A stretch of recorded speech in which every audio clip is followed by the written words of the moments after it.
कहीं आप भी तो नहीं कर रहे हैं ये 5 काम। देखिए, कभी भी भूलकर इन 5 कामों को ना करें। पहला काम, भगवान सूर्य की तरफ मुंह करके थूकना, खांसना या मल त्याग करना कभी नहीं करना चाहिए। और दक्षिण दिशा की ओर मुंह करके भोजन कदापि नहीं करें। और सिर पर वस्त्र लपेटकर भोजन नहीं करना चाहिए। झूठी गवाही नहीं देनी चाहिए। और 5वां व अंतिम काम, यदि रजस्वला स्त्री की नजर भी जिस भोजन पर पड़ जाए वह भोजन कभी नहीं ग्रहण करना चाहिए। यदि आप भी ये काम करते हैं तो आपकी सेवा में एक ज्ञान युक्त कहानी लेकर के उपस्थित हूं।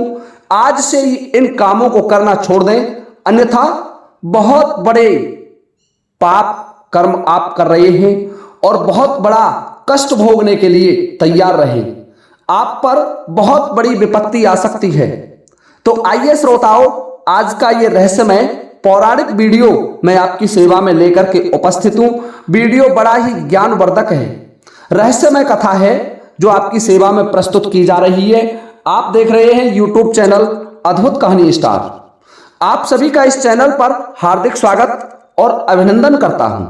तो आइए अब मैं वीडियो आरंभ करता हूं। पूर्व काल की बात है कि महान तेजस्वी ऋषि, उत्तम व्रत का पालन करने वाले गौतम ऋषि भृगुकच्छ क्षेत्र में निवास करते थे।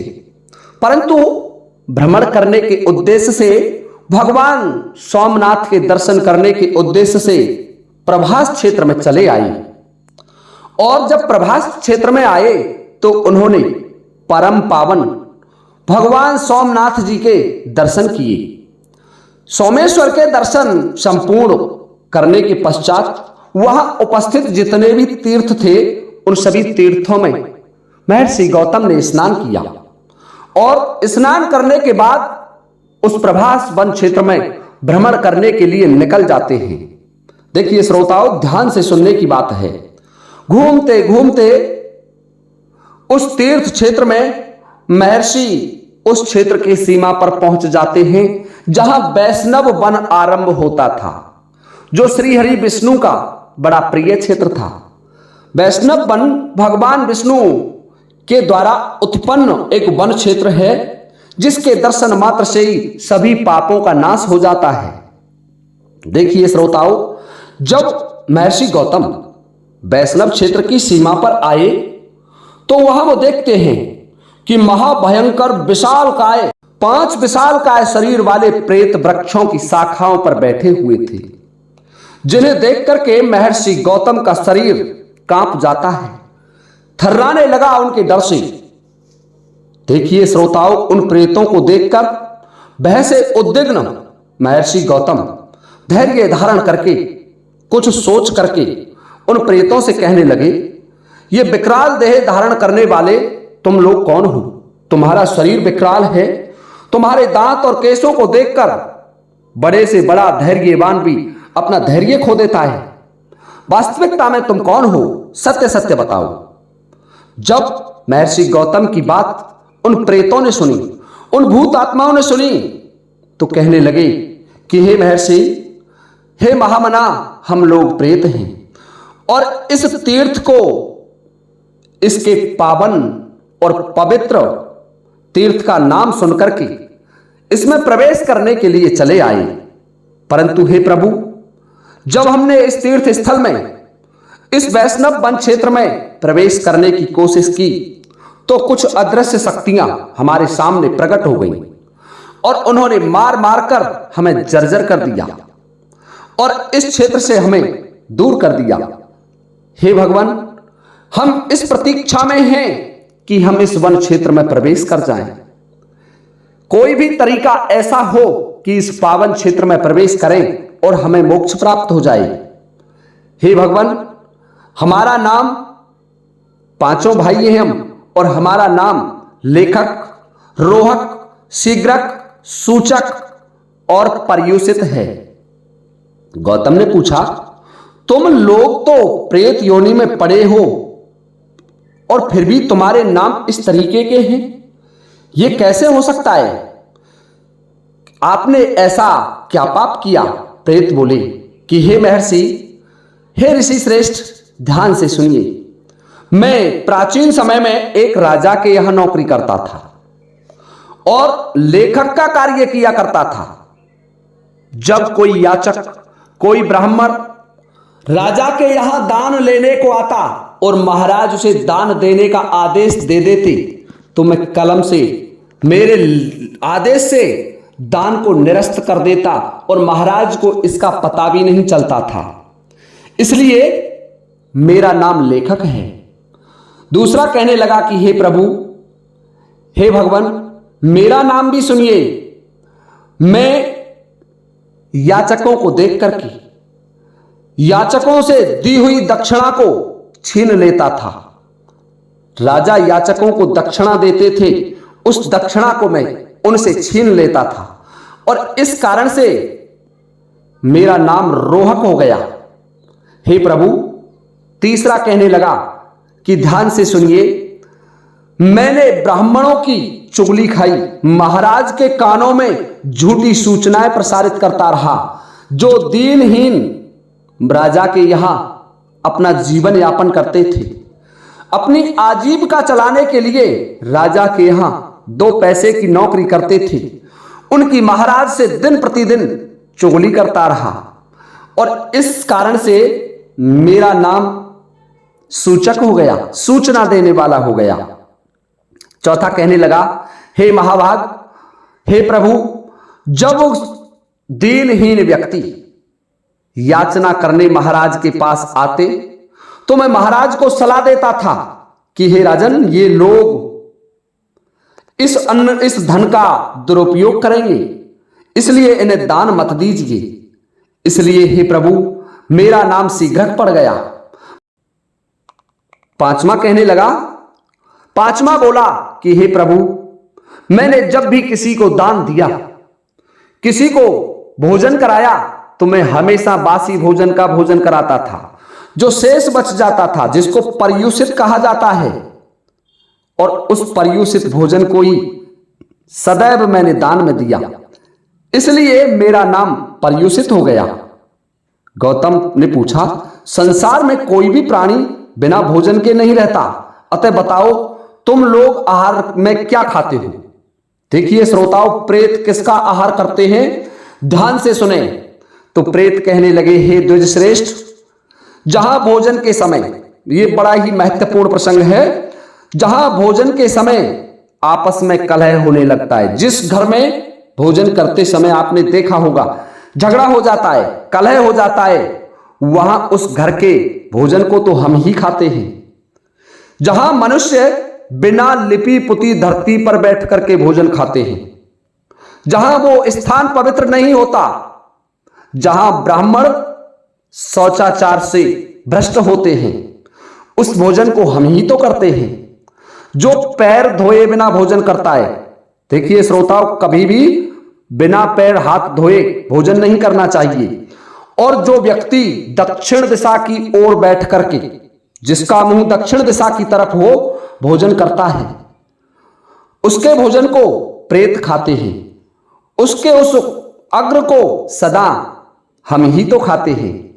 हे भगवान, जो व्यक्ति सिर पर वस्त्र लपेटकर, आपने देखा होगा बहुत से व्यक्ति सिर पर साफा बांधते हैं, वो व्यक्ति भोजन करते हैं तो साफा हटा लेना चाहिए। सिर पर वस्त्र लपेटकर भोजन नहीं करना चाहिए, सिर ढककर भोजन कर सकते हैं। उसके अग्रभाग को हम ही खाते हैं। और जिस घर में रजस्वला स्त्री, चांडाल, सुअर भोजन पर दृष्टि डाल देते हैं, उस भोजन को हम ही ग्रहण करते हैं और वो भोजन हमेशा प्रेतों को ही प्राप्त होता है। जिस घर में बर्तन झूठे रखते हैं, जैसे शाम को बर्तनों को झूठा छोड़ दिया जाता है और उन बर्तनों को प्रातःकाल मांजा जाता है, ऐसे घर में भी प्रेतों का ही निवास होता है, उस भोजन को प्रेत ही करते हैं। तो देखिए श्रोताओं, ये चीजें हमेशा ध्यान रखें, इस तरीके का भोजन, इन बातों से बचें, इन नियमों को हमेशा ध्यान में रखें। ब्राह्मण ने पूछा, तुम्हारा प्रवेश कैसे घरों में नहीं होता? ये बात सुनकर के गौतम उन प्रेतों से कहने लगे कि तुम किस तरीके के घर में प्रवेश नहीं करते। तो कहने लगे कि हे विप्रश्रेष्ठ, जिस घर में हमेशा यज्ञ की धुआं उठती रहती है, जिस घर में भगवान का जाप किया जाता है, जिस घर में प्रातःकाल कीर्तन किया जाता है, जिस घर में वेद ध्वनि के मंत्र उच्चारित होते हैं, जिस घर में भगवान का जाप किया जाता है, जिस घर में कलह नहीं होता, जिस घर में पति पत्नी आपस में झगड़ा नहीं करते, उस घर में मैं कभी भी प्रवेश नहीं कर सकता। उस घर में हमारा प्रवेश वर्जित है। जहां भगवान की पूजा होती है, ऐसे घर में प्रभु हम कदापि नहीं जा सकते। गौतम ने पूछा, हे प्रेताधम, ये बताइए कि मनुष्य किस प्रकार के कर्म करने से इस अधम योनि को प्राप्त होता है, जो योनि तुम्हें प्राप्त है।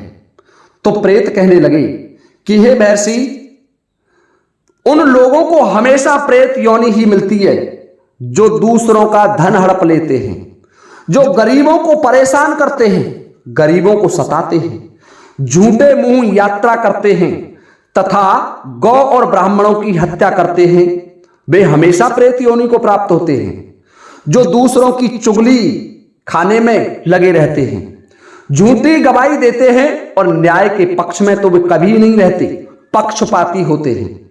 जो पंच पक्षपात का फैसला करता है, वो भी प्रेत योनि को प्राप्त होता है। जो सूर्य की ओर मुंह करके थूकता है, खांसता है, मल और मूत्र का त्याग करता है, वे प्रेत योनि को ही तो प्राप्त होते हैं। इसी प्रेत योनि में दीर्घ काल तक रहते हैं। गौ, ब्राह्मण, रोगियों तथा दीनहीनों को दिया जाने वाला धन हड़प लेते हैं, उसको स्वयं खा जाते हैं या उन्हें दान देने की सलाह नहीं देते हैं। ऐसे दुष्ट व्यक्ति हमेशा प्रेत योनि को प्राप्त होते हैं। और ऐसे ब्राह्मण जो शूद्र का भोजन करते हैं, वो भी प्रेत योनि को प्राप्त होते हैं। ऐसा किसान जो 3 बैलों से हल जोतता है अमावस्या तिथि में, वो किसान भी प्रेत योनि को प्राप्त होता है। विश्वासघाती, ब्रह्म हत्यारा और स्त्री का वध करने वाला, गोघाती, गुरुघाती और पितृहत्या, जो पिता की हत्या करता हो, वे मनुष्य हमेशा प्रेत योनि को ही तो प्राप्त होते हैं। मरने पर जिनके अंतिम संस्कार नहीं किए जाते, जैसे गंगा स्नान कराना, किसी नदी में जो पवित्र हो अस्थियों का विसर्जन नहीं किया जाता, पिंडदान नहीं किया जाता, श्राद्ध कर्म नहीं किए जाते, वो हमेशा प्रेत योनि को ही तो प्राप्त होते हैं। गौतम ने पूछा कि किस तरीके के मनुष्य प्रेत योनि में नहीं पड़ते, मुझसे कहो। तो प्रेत बोले, हे मुनि श्रेष्ठ, ध्यान से सुने, जो तीर्थ यात्रा में तत्पर रहते हैं, देव पूजा करते हैं, सदा धर्म का आचरण करते हैं, गौ ब्राह्मण देश जाति की रक्षा करते हैं और हमेशा धर्मयुक्त न्याय संगत रह करके अपना जीवन व्यतीत करते हैं, ऐसे लोग कभी भी प्रेत योनि में नहीं जाते। जो अपने कर्म में विश्वास रखते हैं, ऐसे लोग कभी प्रेत योनि को प्राप्त नहीं होते। गौतम ने पूछा कि तुम्हारा उद्धार किस प्रकार से होगा। तो प्रेत बोले, हे प्रभु, आप वैष्णव क्षेत्र में हमारे नाम और गोत्र का उच्चारण करके देखिए। प्रेत योनि से उद्धार करने का एक ही तरीका है और वो मैं आपको बता रहा हूं। आपने गोकर्ण कथा भी सुन रखी होगी, वो भी किसी दिन आपको सुना दूंगा, लेकिन आज ये वीडियो काफी लंबा हो जाएगा। तो गौतम ऋषि कहने लगे, गौतम ऋषि से प्रेत कहने लगे कि हे प्रभु, आप हमारे नाम और गोत्र का उच्चारण करके श्राद्ध कर दीजिए, इससे हमारी मुक्ति हो जाएगी। इसीलिए श्राद्ध कर्म किया जाता है, तर्पण किया जाता है। यह सुनकर परम दयालु गौतम ऋषि वैष्णव क्षेत्र में उन सबको पृथक पृथक श्राद्ध करते हैं। वे नित्य प्रतिदिन प्रत्येक का नाम लेकर के श्राद्ध करने लगे और जिसका श्राद्ध संपन्न हो जाता, रात्रि में आकर के स्वप्न में दर्शन देता और कहता, हे ऋषि श्रेष्ठ, आपने हम पर बड़ी कृपा की। मैं मोक्ष को प्राप्त हो गया, मेरी मुक्ति हो गई प्रभु, अब मेरी प्रेत योनि छूट गई है। इसी तरीके से महर्षि गौतम ने उन 5 प्रेतों को मोक्ष को प्राप्त करा दिया। प्रभास वन क्षेत्र में जहां वैष्णव वन था, उस वन क्षेत्र में महर्षि गौतम ने उन सभी 5 प्रेतों का श्राद्ध कर्म किया, उनके लिए मंत्रों का उच्चारण किया। जब 5 प्रेत मोक्ष को प्राप्त हो गए, 5 प्रेतों ने स्वप्न में आकर के गौतम से कहा कि हे ऋषि श्रेष्ठ, आप हमसे वरदान मांगिए, आप क्या वरदान मांगना चाहते हैं? हम देवत्व को प्राप्त हो गए हैं। तो देखिए श्रोताओं, वो 5 प्रेत महर्षि गौतम को वरदान देकर के चले गए कि आप महान ऋषि हैं, आपका नाम अमर रहेगा, आप जब तक ये सृष्टि रहेगी तब तक महर्षि गौतम का नाम संसार में लिया जाएगा। तो देखिए श्रोताओं, इस तरीके से महान ऋषि गौतम ने उन 5 प्रेतों का उद्धार कर दिया, उनको मोक्ष दिला दिया। तो मैं भी आपसे ये निवेदन करना चाहता हूं कि जो बातें मैंने इस वीडियो में आपको बताई हैं, कदापि ये कर्म नहीं करने चाहिए। इन कर्मों को करने वाला व्यक्ति हमेशा अधम योनियों को ही तो प्राप्त होता है। इसलिए इन कर्मों से बचें, सावधान रहें, ऐसे कर्म नहीं करने पड़े। ऐसे कर्मों को कोई दूसरा भी करता हो तो उसे रोकें। देखिए श्रोताओं, इस वीडियो को आप अधिक से अधिक शेयर करें, क्योंकि ये बड़ा ही ज्ञान युक्त वीडियो है। और यदि आपको ये वीडियो अच्छा लगा हो तो कृपया वीडियो को लाइक जरूर करें। इसी के साथ आप सभी से लेता हूं अनुमति इस वीडियो को विराम देने की। इसी के साथ जय हिंद, जय भारत।